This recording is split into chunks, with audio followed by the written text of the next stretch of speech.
Day 73 of this lockdown, never any story that's going to end. I'm going to be back on the road June 12th to the 14th. I'll be in West Palm Beach, Florida at the Improv. Social distancing crowds. But, man, it's 104 outside right now. Yeah, so I'm inside. But it's Wednesday, so it's Crazy Stepdad Story Day. This one was from my senior year of high school. I'll never forget this day. So it was Super Bowl Sunday, and my real dad came and picked me up to go watch the Super Bowl with him.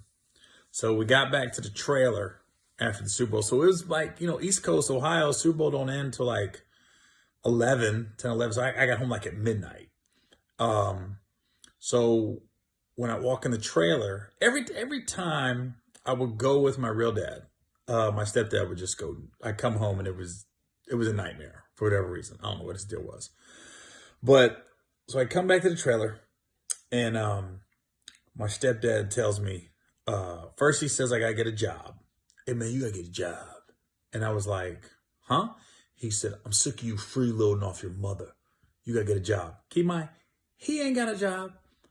I'm 17, but I'm the freeloader.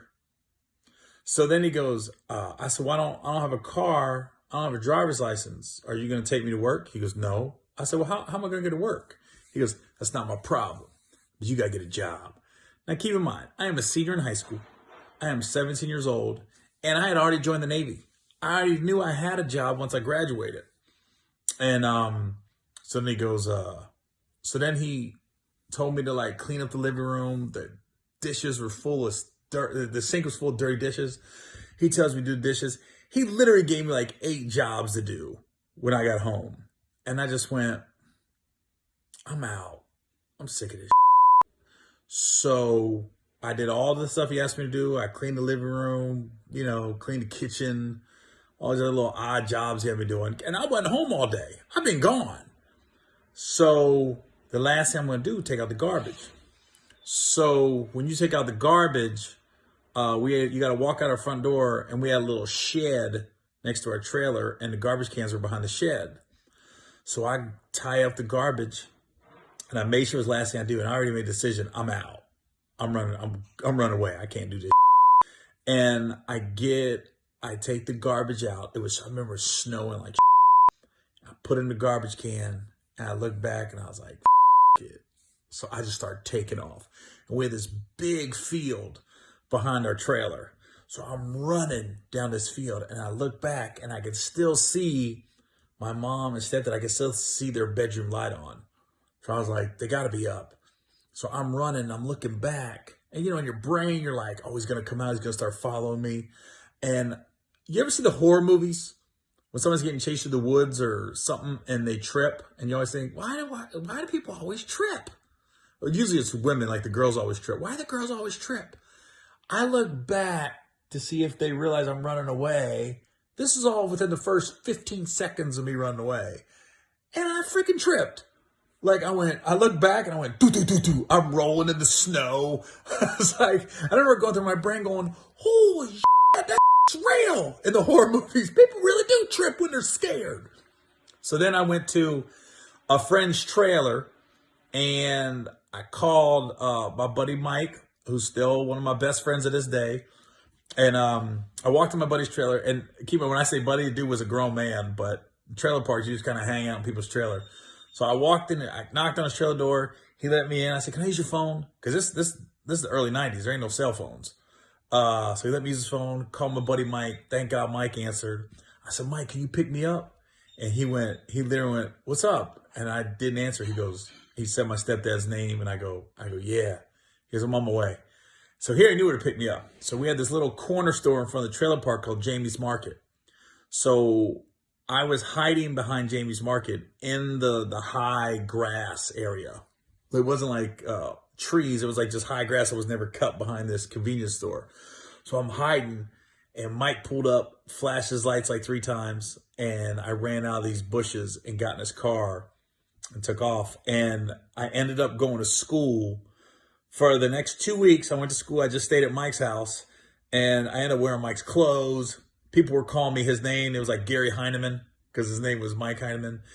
And I didn't talk to so if I ran away Sunday night, Monday I didn't talk to my mom. Tuesday I called my mom and told her I'm fine because I guess she had called the school and I was there. And she waited 2 weeks, and then we was at a basketball game, and she brought my little brother, who was like, if I was 17, he was like 3. Hold on, he was young. I don't think he was in school yet. Yeah, he wasn't even in school. He was 3 or 4, and she brought my brother, and she used him as like bait because he got me. He was like, "Where you at? You haven't been home," and I'm hugging him and stuff, and then all the kids at school at that point was like, "You gotta go back home, Gary. You gotta go back." It was like a movie, like an 80s movie. "You gotta go back home. Your mom's here." I remember telling my mom, I don't want to go back. I said, "I'm good. I've actually enjoyed these last 2 weeks at Mike's house. I'm still doing my schoolwork. I'm still going to graduate." I just said, "I'm done. I can't, Mom." I said, "I'm going to Navy. Jesus, can I enjoy the last like 4 months of my life before I got to work the rest of my life?" And then she said, "He's not mad. He ain't gonna say nothing." So all right. So I go back to the trailer, and I remember when I walked in, it was so tense, and my stepdad never said I'm sorry, never said nothing. He just went, "You all right?" And I was like, "Yeah." He goes, "All right." That was it. Then he never brought it up again. And then literally like 2 weeks before I'm gonna leave for the Navy, we had a little going away party, and my stepdad, he just started talking again. Then he was like, "Yeah, I know you thought when you ran away that was like some big thing." He goes, "Man, everybody runs away. I ran away. I knew you was coming back." I was like, "This." So, anyways, that was one of the times I ran away. I almost ran it. Well, yeah, I did run away once before that, but that only lasted for like a day. This was a 2-week runaway. But and I still went to school and did all my schoolwork. And wore Mike Heineman's clothes for 2 weeks. So, all right, y'all. That's a crazy stepdad story. That was one of the runaway stories. I'll see y'all tomorrow. Oh, I got a feeling this is coming to an end. I think June 10th will be the last lockdown story. This lockdown series is going to end because I'm leaving the morning June 11th. I'm leaving. I'm flying out to West Palm Beach, and June 12th to the 14th, I'm at the Improv in West Palm Beach. Back on the road, social distancing. All right, y'all. See you tomorrow.